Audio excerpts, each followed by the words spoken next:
মাটি দ্বারা বানাবো, এখানে মাটি দ্বারা বানাবো। এই কারণে যদি আসমান থেকে যদি আমি ফেরেশতার নিচে নাজিল করি, তাহলে মানুষের ভিতরে আর ফেরেশতার ভিতরে মিল হবে না। কারণ মানুষ হয়েছে মাটির তৈরি আর ফেরেশতা হয়েছে নূরের তৈরি।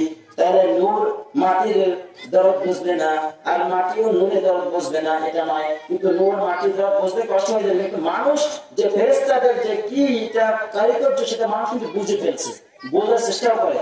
কিন্তু রহমতি ফেরেশতারা এরা কিন্তু মাটির যে মানুষ, এদেরকে তো চিনতে পারে না। এই কারণে আল্লাহ তাআলা বলেছেন, ওয়ালাউ নাশাউ লাজআলনা মিনকুম মালাইকাতান ফিল আরদি তুখলিফুন। আমি চাইলে আসমান থেকে রহমতি ফেরেশতারা জমিনে প্রতিনিধি হিসাবে বানাইতে পারতাম, যারা একের পর একে বসবাস করত, কিয়ামত পর্যন্ত এরকমই থাকতো। কেন আদম আলাইহিস সালামকে কেন মাটি দিয়ে তৈরি করলেন? এখানে তো 10টা, আমরা কি কয়টা মাটির উপাদান? 10টি। আর নূরের উপাদান 2টি মাত্র। এই যে মাথার উপর আল্লাহ চালাচ্ছে, এর মাত্র 2টা উপাদান। কয়টা? একটা হলো নেগেটিভ আর একটা হলো পজিটিভ। কি? একটা হলো নেগেটিভ আর একটা হলো পজিটিভ।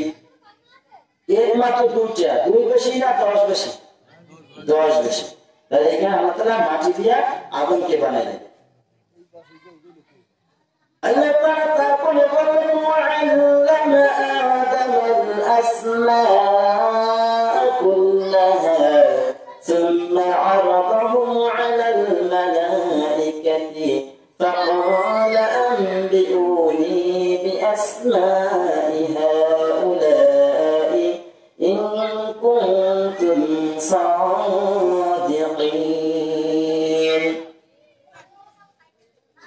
আল্লাহ তাআলা আদমকে সমস্ত বস্তুর নাম শিখিয়ে দিলেন। শিখানোর পরে আদম আলাইহিস সালামকে ফেরেশতাদের সামনে উপস্থাপন করলেন। আর ফেরেশতাদেরকে বললেন, তোমরা এই যে সমস্ত বস্তু আছে, সমস্ত বস্তুর নাম বলে দাও। যদি তোমরা সত্যবাদী হয়ে থাকো, একটু আগে যে তোমরা বলেছিলে, আয় আল্লাহ তুমি মানব জাতি কেন বানাবা, প্রতিনিধি কেন বানাবা, খলিফা কেন বানাবা, যদি তোমরা এগুলো বলেছিলে, যদি তোমরা সত্যবাদী হও, তাহলে এগুলোর নাম তোমরা সব বলে দাও। আল্লাহকে ডাক, আল্লাহকে ডাক, আল্লাহ রে ডাকলে বান্দার সিনা হবে পাক, আল্লাহ রে ডাক। একমাত্র যদি তওবার একটাই মাধ্যম হয়েছে, যদি আল্লাহর কাছে যদি তুমি কোন মিনতি করে যদি ডাকতে পারো, যেই রকম ডাকলে আল্লাহ খুশি হন, সেই রকম ডাকতে বললে আল্লাহ তোমাদের সারা জীবনের গুনাহকে মাফ করে দেবেন। অতঃপর আদম আলাইহিস সালামকে বললেন, সমস্ত নাম শিখিয়ে দিলেন। ফেরেশতাদেরকে বলল যে তোমরা যদি সত্যিকারের সত্যবাদী হয়ে থাকো, তাহলে যে এই সমস্ত বস্তুর নামগুলো তোমরা বলে দাও। ফেরেশতারা বলেন, সাথে সাথে জবাব দিলেন, ক্বালু সুবহানাকা লা ইলমা লানা ইল্লা মা 'আল্লামতানা ইন্নাকা আনতাল আলীমুল হাকীম। ফেরেশতারা সাথে সাথে জবাব দিলেন, রব্বুল আলামিন তারা বললেন, সমস্ত প্রশংসা একমাত্র তুমি আল্লাহ, তোমার জন্য, অন্য কারোর জন্য নয়। দুনিয়ায় এবং আসমানের ভিতরে তুমি একমাত্র রব, তুমি ছাড়া অন্য কোনো রব নাই, তুমি ছাড়া কোনো ইলাহ নাই, তুমি ছাড়া কোনো মাবুদ নাই। এক কথা স্বীকার করেছে। লা ইলমা লানা, আমাদের কোনো জ্ঞান নাই। তুমি যে আমাদেরকে জ্ঞান দিয়েছো, তার বাহিরে কোন সাধ্য না যে জ্ঞান অর্জন করব। মানুষের কিনা এমন কোন জ্ঞান আছে যে আল্লাহ তাআলা তাকে যতটুকু দিয়েছে তার থেকে বেশি অর্জন করার কোন ক্ষমতা কারো নাই। যদি থাকতো তারা অনেক কিছু করতে পারতো, যাকে যতটুকু মেধা দিয়েছেন সেই মেধা অনুযায়ী কাজ করতে পারত, তাই না? ইল্লা মা 'আল্লামতানা, আর রাব্বুল আলামিন একমাত্র তুমি যতটুকু জ্ঞান দিয়েছো, এর বাহিরে আমাদের কোনো জ্ঞান নাই। তাহলে আমরা কিভাবে বলবো? এগুলো তো আমাদেরকে শিক্ষা হয়, শিক্ষা দেয় না, তাহলে আমরা কিভাবে শিখবো? অথচ আদম আলাইহিস সালামকে আল্লাহ তাআলা শিখাই দিলেন। আল্লাহ পাক রব্বুল আলামিন বলেন, এই কথা আমি বলছি যে ইন্নী আ'লামু মা লা তা'লামুন, তোমরা যা জানো আমি যা জানি তোমরা তা জানো না। তোমার জানা আর আমার জানা এক সমান হতে পারে না। কি বন্ধ করে দেবো? সবাই উঠতেছে যে আস্তে আস্তে বন্ধ করে দেবো। সবার কি সব কিছু ভালো লাগে? যাদের মন সামনে চিন্তা চেতনা আছে, আসলে এখানে এই কজন লোক তো হওয়ার কথা ছিল না।